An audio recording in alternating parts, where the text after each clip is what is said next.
What if I told you everything you see is upside down and backwards? Right now, you are looking at the world upside down and backwards. You just don't know it because your brain is constantly editing your reality in real time. And the same is happening on a much larger scale. If you look at the human eye and how it works anatomically, we can get a glimpse at how perception works on a smaller scale. Because what we look at is different from what we see. That's right. What we are looking at is different than what we are actually seeing. When we look at an image, we see it much smaller, upside down and reversed, left, right. Without our brain actively processing that information, the world we see would be different. Light enters the eyes through the pupil, and the pupil itself has no vision. It is just a hole in the image. Then the light passes through the lens and the cornea, which act like a camera, and the image is projected onto the retina exactly like a photograph. It is actually a two-dimensional projection of the three-dimensional world around us.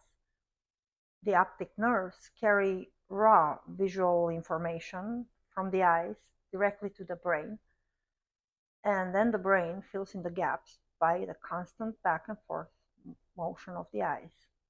The physics of refraction projects an image onto the retina at the back of each eye, but that image is inverted, upside down, and left-right reversed, kind of like our reality.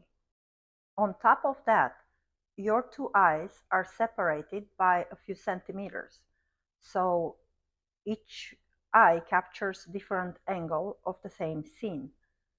Without the brain's interpretation, you would experience double vision, two overlapping but offset images. In other words, what you see is not a direct photograph of reality, but a highly processed interpretation. Your eyes deliver messy, inverted, duplicated, and miniaturized information, while your brain and your nervous system act as the director, the editor, and the projector. So you see, you're not just looking at the world, you are literally rendering it.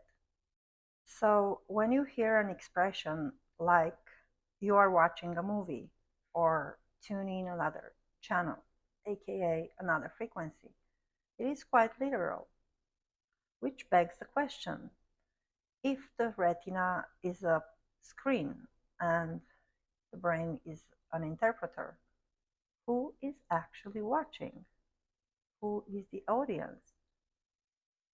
And the answer is you, your higher self, essentially spirit, because you and your higher self are manifestations of spirit. We incarnated here to experience what it feels like to be physical. But somewhere along the way, we forgot why we came. And we started believing we were just characters trapped in a movie. Our reality is not a solid one, and we are technically dreaming within a dream. As we start to awaken, we begin to understand that our reality is a reflection of a subtle realm which is less dense than the physicality we are used to. It all sounds beautiful and spiritual on paper, but in reality, awakening is a shock to the system, and the process of going through it can get very messy. Awakening in a reality we don't like, although we created it while we were asleep, is very much like waking up in a trashed home with a massive hangover and not even remembering how it happened. So, what can we do? We can go grab another beer from the fridge, a little hair of the dog that bit you, or we can go out shopping, distract ourselves, or we can start cleaning. Cleaning means taking full responsibility for our lives now. It means realizing that the external world is a reflection of our internal state. And if you don't like what you see, you don't fight the reflection, you change the source. So stop running from the mess, own your choices, fix your focus, and start building a reality you actually want to live in. Grab a broom and get to work while I go for a ride.